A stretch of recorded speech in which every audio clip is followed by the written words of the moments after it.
ये बहुत चैलेंजिंग है। मैथ्स मेरे बस की नहीं है। ये वाकई में मुश्किल है। ये इस तरीके से नहीं हुआ तो क्या हुआ? मैं इसे किसी दूसरे तरीके से ट्राई करती हूँ। मुझे मेरे पर पूरा भरोसा है। मैं इसे कर सकती हूँ। I am so excited. मेरे स्टूडेंट्स की ब्रेन ग्रोथ हो रही है। नमस्ते बेटा, बैठो बच्चों बैठो। मुझे ये देख के बहुत खुशी हो रही है कि मेरे बच्चों की ब्रेन ग्रोथ हो रही है। सच में मैम? बिल्कुल, आप इतने चैलेंजिंग टास्क पर काम जो कर रहे हो। मैम, चैलेंजिंग टास्क और ब्रेन ग्रोथ वो कैसे? देखो बेटा, हमारा जो ब्रेन है वो भी हमारे शरीर की मांसपेशियों की तरह एक मांसपेशी भी है, यानी कि मसल है।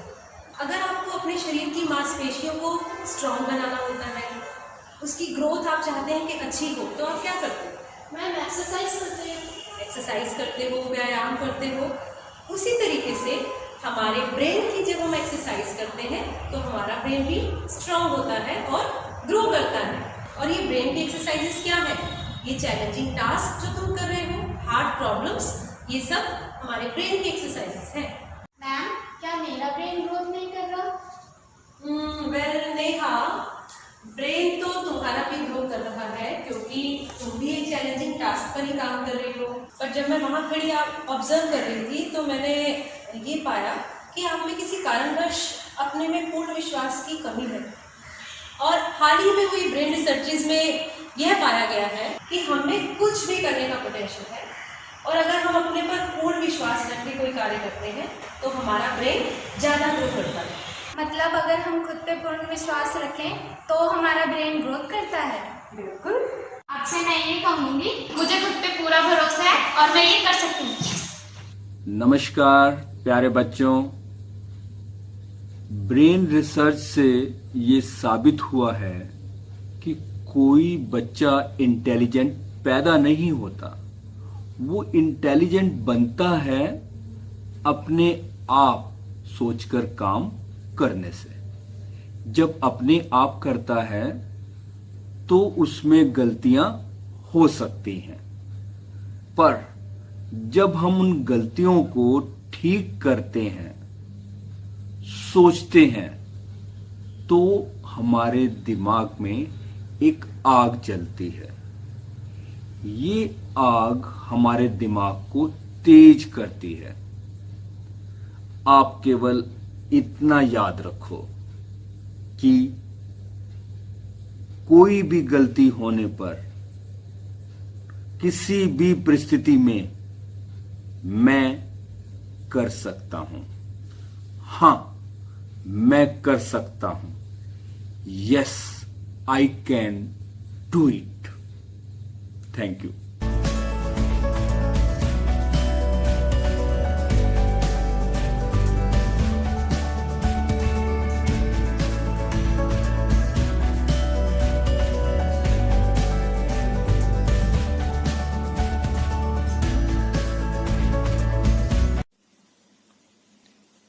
आप सभी को मेरा प्रणाम। मेरा नाम अनिल कौशिक है।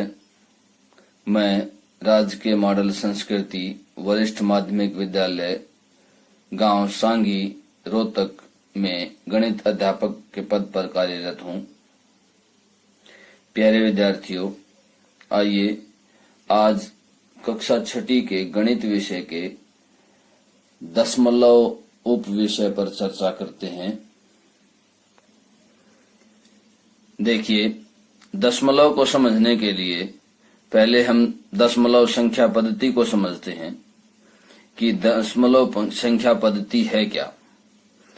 देखिए, ऐसी पद्धति जिसमें 10 अंकों का अध्ययन किया जाता है, जैसे 1, 2, 3, ये 0, 1, 2, 3, 4, 5, 6, 7, 8, 9। ध्यान से देखिए, दशमलव संख्या पद्धति 10 अंकों के द्वारा सभी संख्याएं बनाना, ये सबसे उपयुक्त पद्धति है।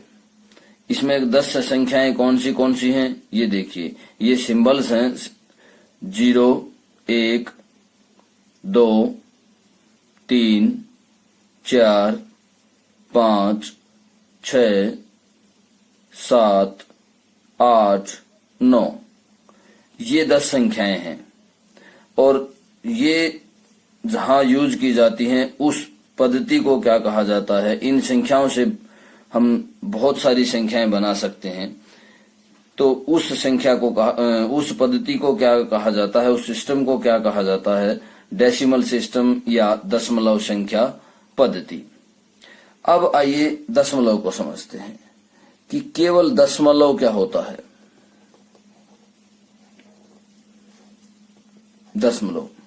दशमलव को बिंदु से डिनोट किया जाता है, बिंदु से दर्शाया जाता है, बिंदु से। ये जो है ये दशमलव का चिन्ह है। अब देखिए दशमलव क्या है, ये बिंदु कहाँ लगाया जाता है? ये बिंदु पूर्ण भाग, किसी संख्या के पूर्ण भाग और अंश भाग के बीच में लगाया जाता है। यह बिंदु मतलब दशमलव जो है वो कहाँ लगाया जाता है? अंश भाग और पूर्ण भाग के बीच में लगाया जाता है। तो यह आपको ध्यान रखना है कि दशमलव क्या है। दशमलव जो है वो पूर्ण भाग और अंश भाग को अलग अलग करता है। तो देखिए यहां पर एक एग्जांपल लेते हैं कि 7.5। तो पूर्ण भाग क्या है? पूर्ण भाग है 7 और अंश भाग क्या है? अंश भाग है 5, क्योंकि 5 क्या है यहाँ पर? 5 का मान क्या है? 5/10। तो अंश भाग क्या है? ये 5 है और मान क्या है यहाँ पर? अंश भाग है 5/10। तो इस तरह से दशमलव क्या होता है और दशमलव संख्या पद्धति क्या है, ये इन दोनों पर हमने चर्चा की। और ध्यान से समझिए कि दशमलव क्या है, ताकि आगे के जो क्वेश्चन करें हम उसमें आपको बहुत ही आसानी हो। अब आइए हम चर्चा करते हैं दशांश पर। सबसे पहले समझिए कि दशांश क्या होता है। दशांश का मतलब है 10वां हिस्सा। दशांश का क्या मतलब है? 10वां हिस्सा। जैसे 1/10। तो यहां पर 1/10 का क्या मतलब है कि 1 का 10वां हिस्सा। और इसको हम दशमलव में कैसे रिप्रेजेंट करेंगे? 0.1। 0.1। आइए अब कुछ और उदाहरण लेकर दशांश को अच्छी तरह से समझें।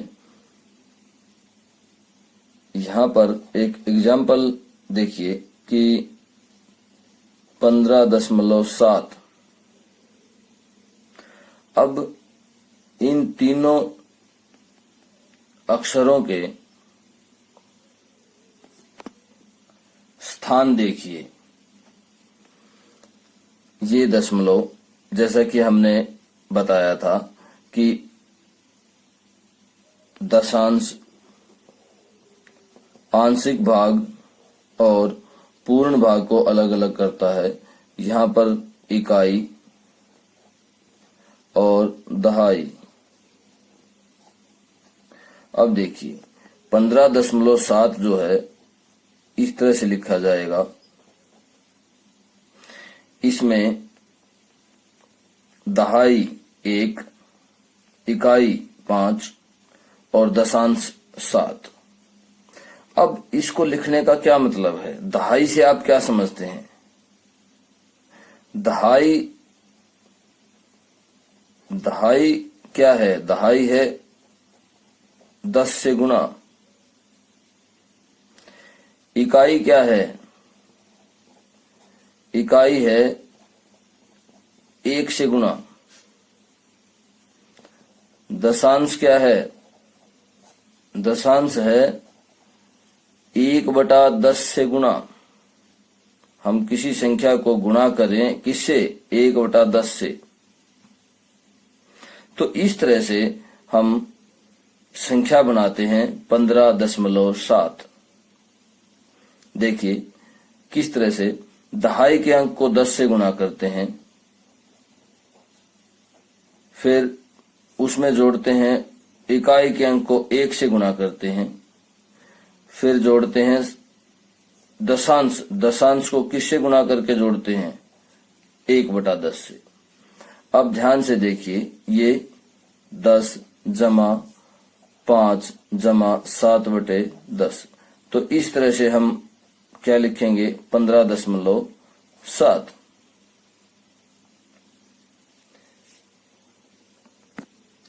आइए एक और उदाहरण लेते हैं जिसमें सैकड़े तक संख्याएं हों।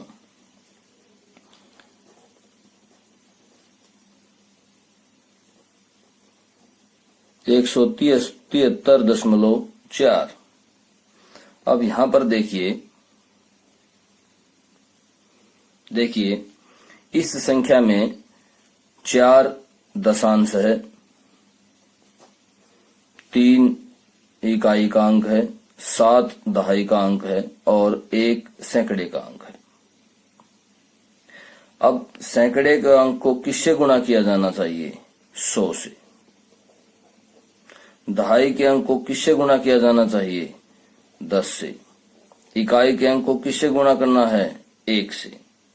और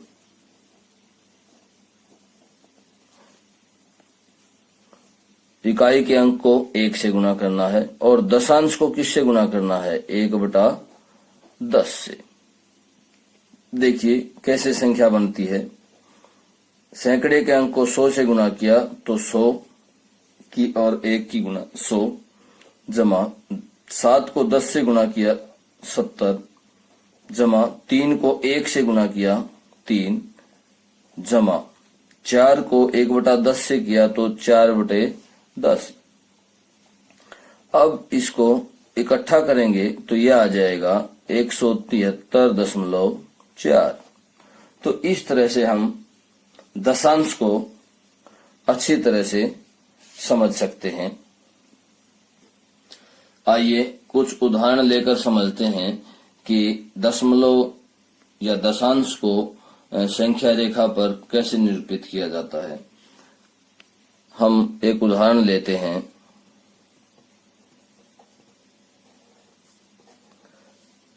0.3।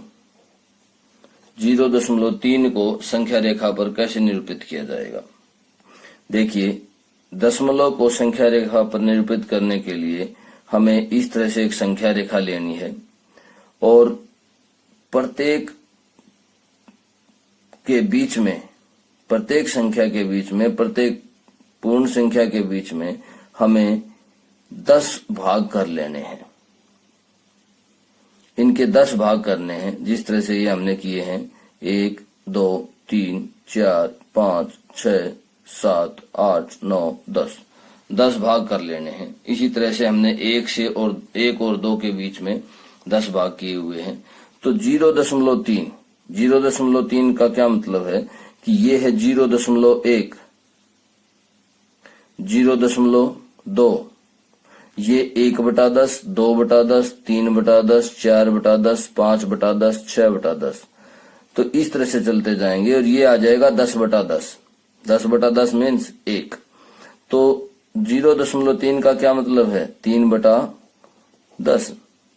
तो अब ये कहाँ आएगा? ये 0.1, 0.2 और 0.3।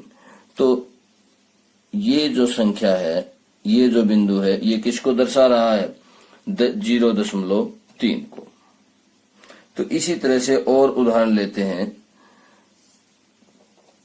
हम उदाहरण लेते हैं 0.7 कि 0.7 को संख्या रेखा पर दर्शाइए। 0.7 ये 0.4, 5, 6 इसी तरह से 0.5, 0.6, 0.7। तो ये जो बिंदु है ये 0.7 को दर्शा रहा है। अब हम एक और उदाहरण लेते हैं। ये हमने इस तरह से ये ए पार्ट लिया, ये बी एग्जाम्पल लिया, अब सी एग्जाम्पल लेते हैं हम 1.2। अब ध्यान से देखिए, इसमें एक पूर्ण भाग है, एक जो है वो पूर्ण भाग है, तो 1 और 2 के बीच में ये संख्या होगी। अगर 0 था तो ये 0 और 1 के बीच में संख्या थी। अब एक पूर्ण भाग है तो पूर्ण संख्या, इसमें पूर्ण संख्या क्या थी? 0। इसमें पूर्ण संख्या क्या है? 1। तो ये 1 और 2 के बीच में होगा। और अगर इसमें 0 थी पूर्ण संख्या तो ये 0 और 1 के बीच में आएगा। तो इस तरह से एक पूर्ण भाग 1.2, तो ये देखिए ये 1.1 है, ये 1.2। तो इस तरह से ये बिंदु जो है वो 1.2 को दर्शा रहा है। अब आइए एक और एग्जाम्पल लेते हैं कि 1.7 कहां पर होगा। तो 1.7 के लिए देखिए 1.1, 1.2, 1.3, 1.4, 1.5, 1.6 और 1.7। तो ये जो बिंदु है ये 1.7 को दर्शा रहा है। अब एक और उदाहरण ले लेते हैं कि 1.5 को दर्शाइए। ये 1.2 यहां तक है, 1.3, यह है 1.3। ये बिंदु किसको दर्शा रहा है? 1.4 को। और ये बिंदु 1.5 को दर्शा रहा है, ये बिंदु। तो इस तरह से आप 1.5 को संख्या रेखा पर निरूपित करेंगे। अब अगर बड़ी संख्या आती है, 1.5 था, अगर यहां पर 2.5 आ जाता है तो वो किसके किसके बीच में होगा? 2 और 3 के, क्योंकि उसमें पूर्ण भाग क्या होगा? जैसे मैं एक और एफ एग्जाम्पल लेता हूं 2.1। तो देखिए 2.1 इसमें पूर्ण भाग क्या है? पूर्ण भाग 2 है। तो ये किस किस के बीच में होगा? 2 तथा 3 के बीच में, 2 तथा 3 के बीच ये संख्या होगी, 2 तथा 3 के बीच। अब देखिए इसमें पूर्ण भाग है 2, तो 2 पूर्ण भाग है और आंशिक भाग है 1, तो 0.1, 1/10। तो 2 यहां है, 2 से जस्ट आगे ये क्या होगा? 2.1। तो इस तरह से हम संख्या रेखा पर दर्शाएंगे 2.1 को। आइए अब करते हैं 8.1 प्रश्नावली का दूसरा क्वेश्चन। दशमलव संख्याओं को स्थानीय मान सारणी में लिखिए। ये 3 संख्याएं हमने ली हैं, 3 पार्ट लिए हैं इसके। तो ए पार्ट क्या है? 19.4। ए पार्ट है 19.4। तो 19.4 को हम किस तरह से दर्शाएंगे? देखिए 19.4, 19 में 1 जो है वो किस स्थान पर है? दहाई के स्थान पर। 9 जो है वो किस स्थान पर है? इकाई के स्थान पर। और दशमलव किस किस के बीच होता है? इकाई और दशांश के बीच में। तो इस तरह से 4 जो है वो क्या है? दशांश है। और जब सैकड़ा नहीं दिया गया तो हमारे पास उसको हम क्या लिखेंगे? 0 लिखेंगे। इसी तरह से सी पार्ट में देखिए, सी पार्ट में क्या है? 10.6। 10 1 जो है वो किस स्थान पर है? दहाई के स्थान पर है।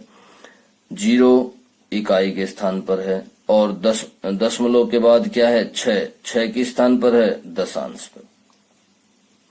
इसी तरह से डी पार्ट जो है वो क्या है 205.9। तो 2 जो है वो किस स्थान पर है? सैकड़े के स्थान पर। 2 किस स्थान पर है? सैकड़े के स्थान पर है। और इसमें ऊपर अगर जो स्थान खाली रह जाता है उसमें क्या लगा दिया जाता है? शून्य लगा दिया जाता है। 2 किस स्थान पर है? सैकड़े के स्थान पर। 0 दहाई के स्थान पर और 5 इकाई के स्थान पर और दशांश के स्थान पर क्या है? 9। दशांश के स्थान पर क्या है? 9 है। तो दशांश 9। तो इस तरह से हमने यह सारणी तैयार की और क्या क्या इसमें प्रदर्शित किया। सैकड़े के स्थान पर क्या संख्या आएगी, दहाई के स्थान पर, इकाई के स्थान पर और दशांश के स्थान पर।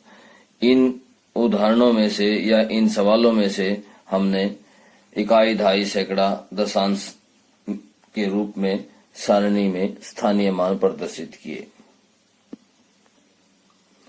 दशमलव रूप में लिखिए। तो देखिए थर्ड क्वेश्चन कर रहे हैं हम 8.1 का। इसका ए पार्ट करते हैं 7 दशांश।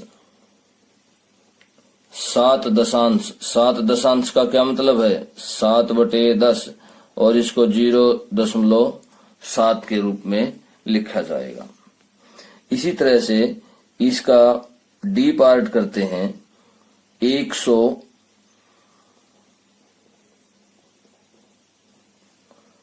और 2 इकाई।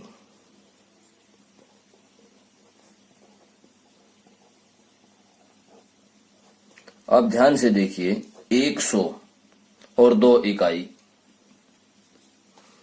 100 100 और 2 इकाई जमा 2 तो कितना हो जाएगा? 102.0। क्योंकि दशांश नहीं दिया हुआ है तो इसलिए दशमलव के बाद क्या आ जाएगा? 0 आ जाएगा। तो इस तरह से आपको ये कंप्लीट करना है तीसरा क्वेश्चन। अब आइए करते हैं फोर्थ क्वेश्चन का सी पार्ट। 200 जमा 60 जमा 5 जमा 1/10 को हमें दशमलव रूप में ही लिखना है। तो देखिए पूर्ण संख्याओं का जोड़ कितना हो गया? 265 और दशांश 0.1 तो क्या आएगा? 265.1। अब करते हैं फोर्थ क्वेश्चन का आई पार्ट 12/5। देखिए हमें नीचे जो है 5 को 10 में परिवर्तित करना है। तो कितने से गुणा करें? 10 के बराबर लेके आना है, हमें हर 10 लेके आना है। तो अगर हम ऊपर भी और नीचे भी अंश और हर को 2-2 से गुणा कर देते हैं तो क्या आ जाएगा? 24/10 आ जाएगा। और अब आप दशमलव कहाँ लगाएंगे? 1 के बाद दशमलव लगाएंगे तो क्या आ जाएगा? 2.4। इसी तरह से इसका के पार्ट है 4 सही 1/2। मिश्रित भिन्न दिया है तो कितना आएगा? देखिए 4 दूनी 8 और 1 9, 9/2।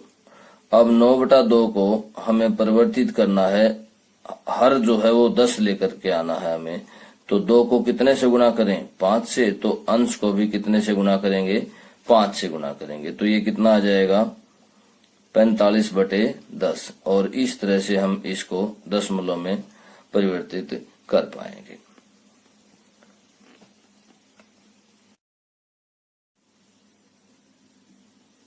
प्यारे विद्यार्थियों, आइए अब चर्चा करते हैं शतांश के बारे में कि शतांश क्या होता है। देखिए शतांश, आप क्रिकेट खेलते हैं और क्रिकेट में एक शब्द आता है शतक। तो शतांश और शतक, शतक क्या होता है? 100 और शतांश क्या होता है? 100वां हिस्सा। तो 100वां भाग क्या बोला जाता है? शतांश बोला जाता है। किसी भी उसका 100वां भाग शतांश बोला जाता है। मतलब किस तरह से लिखेंगे?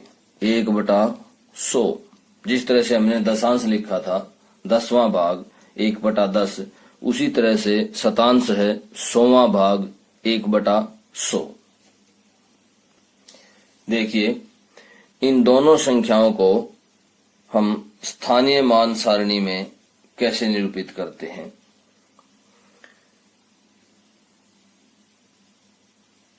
एक 129.15 किस तरह से बोला जाएगा? 129 पूर्ण संख्या है, उसको आप पूर्ण बोलिए, 129 पूरा बोलिए, और फिर दशमलव के बाद की जो अक्षर हैं या जो संख्याएं हैं उनको अलग अलग बोलना है आपको। 29.15। अब ध्यान से देखिए, ये किस स्थान पर है? दशमलव किस किस के बीच होता है? इकाई और दशांश के बीच। तो इकाई क्या है? 9, दशांश क्या है? 1, और 5 क्या है? शतांश है। ये 10वां हिस्सा, ये 100वां हिस्सा, ये 1, ये 10 से गुणा होगा, ये 1 से गुणा होगा, ये 10 से गुणा होगा, ये 100 से गुणा होगा। आप ध्यान से देखिए, दहाई का अंक क्या है? 2, सैकड़े का अंक क्या है? 1। तो इस तरह से आप 129.15 को संख्या पर रेखा नहीं, इसमें स्थानीय मान सारणी में निरूपित करेंगे। अब दूसरी संख्या को देखिए, किस तरह से आएगा? दशमलव किस किस के बीच होता है? इकाई और दशांश के बीच। तो 5 इकाई है और 2 दशांश है। तो 5 इकाई है, 2 दशांश है, 9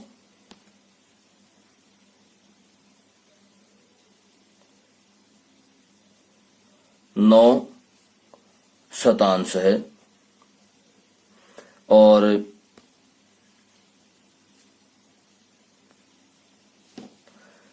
4 दहाई है, और 7 सैकड़ा। तो इस तरह से हमने 745.29 को स्थानीय मान सारणी में निरूपित किया। आइए अब एक सारणी को समझते हैं और प्रत्येक सारणी में दिए हुए स्थानीय मान को देखकर दशमलव रूप में लिखते हैं। देखिए, यहाँ पर हमें हजारवां अंश भी समझना है कि पहला दशांश है अंश, उसके बाद शतांश है, और अगर हमें हजारवां अंश निकालना पड़े तो वो क्या होगा? 1/1000। तो इस तरह से देखिए, सारणी में स्थानीय मान कैसे लिखे हैं, दशमलव रूप में कैसे लिखे जाएगा। ए पार्ट देखिए, सैकड़ा भी 0 है, दहाई भी 0 है, इकाई 3, दशांश 2, और शतांश 5, और हजारवां अंश क्या है? 0 है। अब ध्यान से देखिए, दशमलव कहाँ आएगा? दशमलव इकाई और दशांश के बीच में आएगा। तो इसका क्या मान होगा? ए पार्ट का 3.25। तो ए पार्ट को क्या लिखेंगे हम? 3.25। ध्यान से देखिए, 3.25 इस तरह से लिखेंगे। अब बी पार्ट पर आइए। बी पार्ट में क्या है? सैकड़ा भी दिया गया है, दहाई 0 है, इकाई 2 है, और दशांश 6 है, शतांश 3 है। तो देखिए, इकाई कितनी है? 2।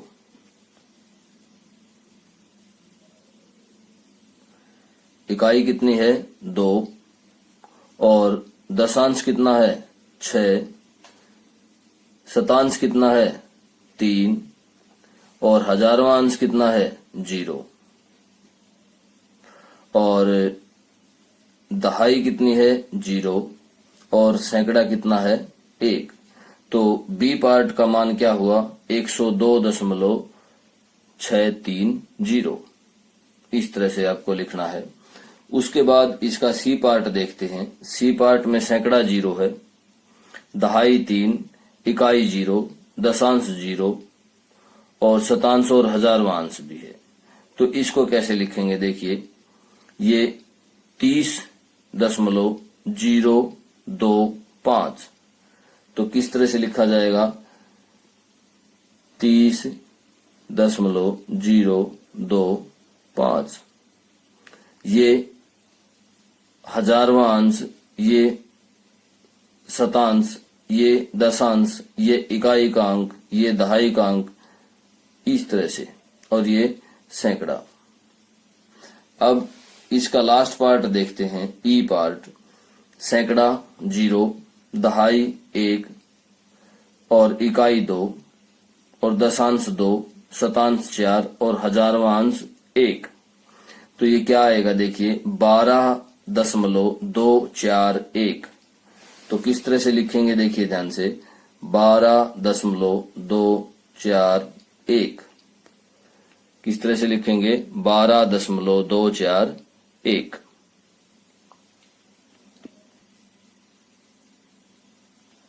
आइए कुछ और सवाल करते हैं। 8.2 का हम 4th क्वेश्चन करते हैं। तो देखिए, इसका ए पार्ट दिया गया है हमें कि 20 जमा 9 जमा 4/10 जमा 1/100। अब इसको हमें दशमलव को स्थानीय मान सारणी के रूप में लिखना है। तो देखिए किस तरह से लिखेंगे। जो पूर्ण भाग है उनको जोड़ कीजिए, 29 आ गया, और प्लस 4/10 का मतलब क्या है? 0.4।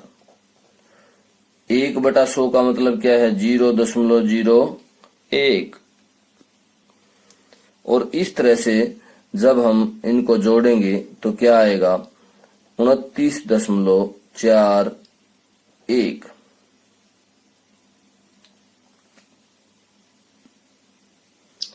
अब इसी का डी पार्ट करते हैं।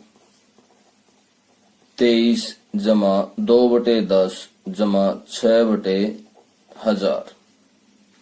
तो ध्यान से देखिए, 23 पूर्ण संख्या है, 2/10 0.2 और 6/1000 0.006। अब इन सब को जोड़ेंगे तो क्या आ जाएगा? 23.206। आइए अब करते हैं क्वेश्चन नंबर 5, एक्सरसाइज 8.2। निम्न दशमलव को शब्दों में लिखिए। दशमलव भिन्नों को या दशमलव को शब्दों में लिखना है।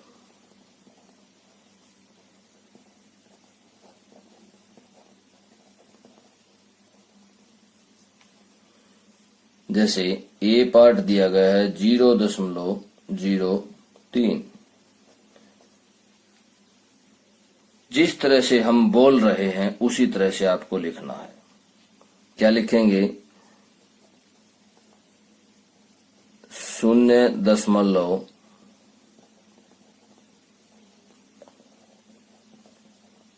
0.03। इसी तरह से हम सी पार्ट लेते हैं इसका 108.56। क्या लिखेंगे? 108.56। इसी तरह से इसका एफ पार्ट लेते हैं 5.008, या आप हिंदी में किस तरह से बोलेंगे